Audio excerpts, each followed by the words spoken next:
തിരുമിറ്റക്കൂട് പഞ്ചായത്തിലെ പള്ളിപ്പാടം പൂവാറ്റിക്കുന്നിലെ മണ്ണെടുപ്പ് കേന്ദ്രത്തിൽ നിന്ന് കൂറ്റൻ പാറകൾ ജനവാസ കേന്ദ്രത്തിലേക്ക് ഉരുണ്ടു വീണു. തലനാരിഴയ്ക്കാണ് വൻ ദുരന്തം ഒഴിവായത്. മണ്ണെടുപ്പ് നടക്കുന്ന പള്ളിപ്പാടം കുന്നിൽ നിന്നും ആളുയരത്തിലുള്ള 2 പാറകളാണ് ജനവാസ കേന്ദ്രത്തിലേക്ക് ഉരുണ്ടു വീണത്. കുത്തനെയുള്ള കുന്നിൻ ചെരുവിലൂടെ ഉരുണ്ടുവന്ന പാറകൾ വീടുകൾക്ക് സമീപമുള്ള പറമ്പിലെ റബ്ബർ മരങ്ങളിൽ തട്ടി തടഞ്ഞു നിൽക്കുകയായിരുന്നു. തോട്ടത്തിൽ ആടിനെ നോക്കിയിരുന്ന പ്രദേശവാസിയായ മുഹമ്മദ് ഞൊടിയിടയിൽ ഓടി മാറിയതിനാൽ ആളപായമുണ്ടായില്ല. ഞാനിവിടെ ഇരിക്കുകയായിരുന്നു, ആടോളാക്കിയിട്ട് ഇവിടെ ഇരിക്കുകയായിരുന്നു. അപ്പോഴാണ് ഈ കല്ലുരുണ്ട് വന്നത്. ഞാനും മല ഇടിഞ്ഞ് വരികയാണെന്നിട്ട് പാഞ്ഞ് തിരിച്ചു വന്ന് നോക്കുമ്പോഴാണ് കല്ല് ഇവിടെ വന്നു നിന്നത്. അപ്പോഴാണ് ഞാൻ എല്ലാവരെയും അറിയിച്ചത്. അപ്പോൾ എല്ലാവരും വന്നു. സംഭവത്തെ തുടർന്ന് വാർഡ് മെമ്പർ MK റഷീദ് തങ്ങളുടെ നേതൃത്വത്തിൽ പ്രതിഷേധവുമായി എത്തിയ നാട്ടുകാർ മണ്ണെടുപ്പ് നിർത്തിവെപ്പിച്ചു. പാറകൾ സമീപത്തുള്ള വീടുകൾക്ക് മുകളിലേക്ക് പതിക്കാതിരുന്നതും വലിയ ദുരന്തമൊഴിവായി.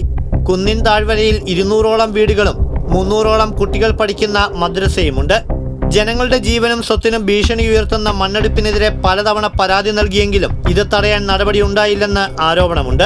ഇവിടെ ജനങ്ങൾക്ക് ഭീഷണിയായിട്ടുള്ള സാധനം നടന്നുകൊണ്ടിരിക്കുന്നത്. ഇവിടെ ഞങ്ങൾ ഇത് എല്ലാ ഉദ്യോഗസ്ഥരും കളക്ടർ അടുത്ത് പോലും ഞങ്ങൾ പരാതി കൊടുത്തിട്ടുണ്ട്. വില്ലേജ് ഓഫീസിൽ, ജിയോളജിക്ക്, എല്ലാവർക്കും ഈ അപകടം ഞങ്ങൾ മുൻകൂട്ടിയിട്ട് ഇങ്ങനെയൊക്കെയാണ് ഇവിടെ സംഭവിക്കാൻ പോകുന്നത്. വാർഡ് മെമ്പർ എന്ന രീതിയിൽ ഇത് ഇവിടെ നടത്തരുതെന്ന് പറഞ്ഞ് ശക്തമായി ഞങ്ങളെ പള്ളിപ്പാട് ജനങ്ങളും ഇതിന് സപ്പോർട്ട് വരുന്നവരുടെ പേരിൽ കേസ് എടുത്തിട്ടും ഭീഷണിപ്പെടുത്തിക്കൊണ്ടാണ് ഇവർ ഈ മണ്ണ് മാഫിയ ഇവിടെ പള്ളിപ്പാടും നടന്നുകൊണ്ടിരിക്കുന്നത്.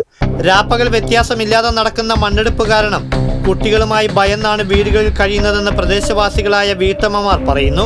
ഞങ്ങൾക്ക് ഇവിടെ 7 മാസത്തിൽ കൂടുതലായി മണ്ണെടുക്കണ മാഫിയായിട്ട്, അതിന്റെ അപ്പുറത്ത് വലിയൊരു കോറിയും ട്രഷറി ആയിട്ട് നടക്കുന്നുണ്ട്. രാവും പകലും പണി കാരണം കൊണ്ട് വീട്ടിൽ സമാധാനത്തോടു കൂടെ ഉറങ്ങാനും കൂടി പറ്റുന്നില്ല. ഇതിനായിട്ട് ആരെങ്കിലും മുൻഗണന എടുത്ത് ഇറങ്ങിയാൽ അവരെ പേരിൽ കേസ് എടുക്കുക, പിന്നെ അവർ കാശ് മേടിച്ചിട്ട് പിന്നെ അവർ ഒതുങ്ങി നിൽക്കുക. ഇതൊക്കെയാണ് ഇവിടെ നടന്നു പോണത്. ജനങ്ങൾ ഭയങ്കര ഭീതിയിലാണ് ജീവിച്ചു പോണത്. അതിനൊരു പരിഹാരം ഞങ്ങൾക്ക് കിട്ടണം.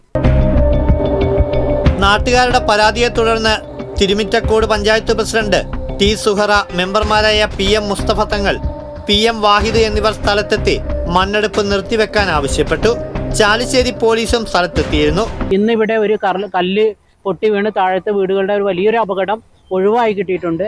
ഇനി അത് മുഴുവൻ മാറ്റി അടുത്ത നടപടി ഇതിന് ആരാണോ അധികാരികൾ ഇതിൻ്റെ പെർമിഷൻ കൊടുത്തിരിക്കുന്ന അധികാരികൾ വന്ന് ജനങ്ങളുടെ ആശങ്കയും മാറ്റിയതിനു ശേഷം മാത്രമേ ഇനി അടുത്തൊരു നടപടി ഉണ്ടാവുകയുള്ളൂ.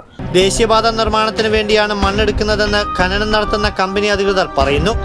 എന്നാൽ മാനദണ്ഡങ്ങൾ ലംഘിച്ചാണ് മണ്ണെടുക്കുന്നതും കൊണ്ടുപോകുന്നതുമെന്നാണ് ജനപ്രതിനിധികളും നാട്ടുകാരും പറയുന്നത്. വലിയ ഉരുളൻ പാറകൾ ഏതു നിമിഷവും താഴേക്ക് പതിക്കാവുന്ന അവസ്ഥയിലാണുള്ളത്. പാറയിടുക്കുകളിലൂടെ വെള്ളം പുറത്തേക്ക് ഒഴുകുന്നുണ്ടെന്നും മഴക്കാലമായാൽ ഉരുൾപൊട്ടൽ, മണ്ണിടിച്ചിൽ ഉൾപ്പെടെയുള്ള പ്രകൃതി ദുരന്തങ്ങൾക്കും സാധ്യതയുണ്ടെന്നും നാട്ടുകാർ ചൂണ്ടിക്കാണിക്കുന്നു.